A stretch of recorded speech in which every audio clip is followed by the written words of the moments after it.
semuanya, balik lagi dengan aku. Di sini aku akan membahas mengenai neokolonialisme politik di negara Irak. Istilah neokolonialisme mengacu pada jenis dominasi baru yang diterapkan oleh negara-negara yang kuat melawan negara-negara yang lemah. Hal ini tidak terjadi melalui penjajahan langsung, namun melalui cara-cara seperti ekonomi, politik, maupun budaya. Irak memiliki sejarah panjang konflik dan intervensi luar. Ini adalah contoh nyata bagaimana neokolonialisme politik dapat mempengaruhi kedaulatan suatu negara. Dalam konteks politik modern di Irak, neokolonialisme mengacu pada kekuatan asing yang kuat yang mempengaruhi negara tersebut, terutama setelah invasi Amerika Serikat pada tahun 2003. Lalu, selama beberapa dekade, campur tangan asing telah mempengaruhi struktur politik, ekonomi, dan sosial negara Irak. Setelah Perang Dunia I, Irak menjadi wilayah yang berada di bawah pemerintahan Inggris hingga kemerdekaannya pada tahun 1932. Namun ketegangan politik dan gejolak sosial terus terjadi, karena berkat adanya sumber daya minyak yang sangat melimpah, yang menjadikan Irak menjadi sasaran kepentingan negara-negara besar. Dalam invasi Amerika Serikat dan sekutunya pada tahun 2003 yang menggulingkan pemerintahan Saddam Hussein merupakan peristiwa penting dalam sejarah Irak modern.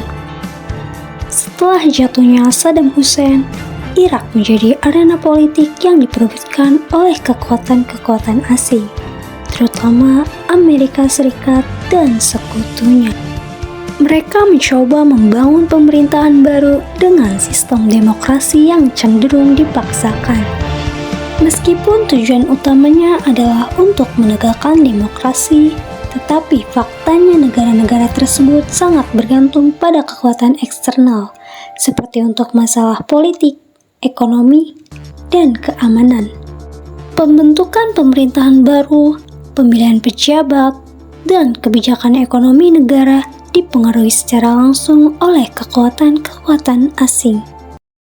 Pada 20 Maret 2003, Amerika Serikat bersama sekutunya melakukan invasi militer ke Irak dengan alasan bahwa rezim Saddam Hussein mempunyai senjata pemusnah massal yang berpotensi mengancam stabilitas regional dan keamanan global.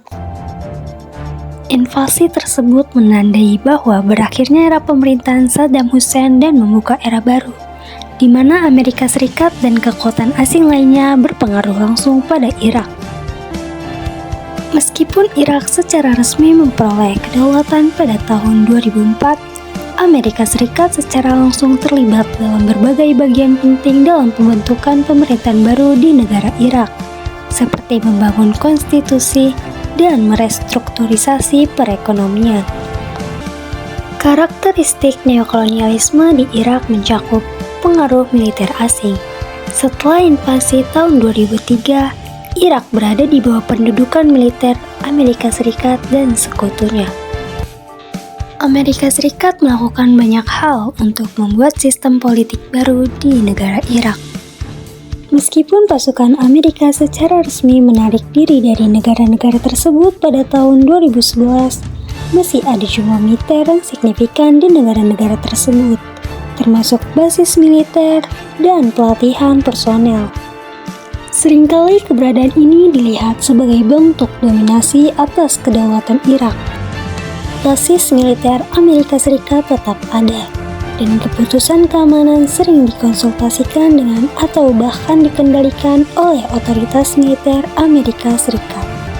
Hal ini menunjukkan bahwa Irak masih bergantung pada dukungan militer asing untuk stabilitas dalam negeri, terutama dalam menghadapi ancaman dari kelompok militan seperti ISIS. Karakteristik berikutnya ada intervensi terhadap politik domestik.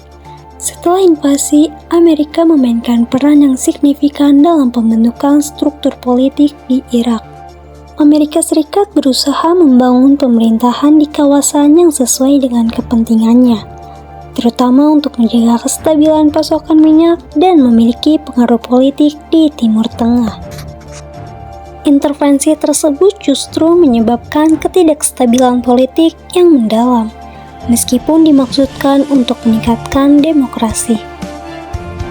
Lalu negara tersebut sulit untuk menerima semua kelompok etnis dan agama yang ada di Irak, seperti Sunni, Syiah, dan Kurdi, serta pemerintahan yang baru dibentuk menjadi lemah dan bergantung pada dukungan luar negeri. Neokolonialisme politik di Irak adalah fenomena yang kompleks dan memiliki konsekuensi yang signifikan. Meskipun intervensi asing seringkali dibungkus dengan retorika tentang keamanan dan kemajuan demokrasi, namun kenyataannya mereka lebih sering menyebabkan ketergantungan budaya, ekonomi, dan politik yang mendalami di negara-negara besar.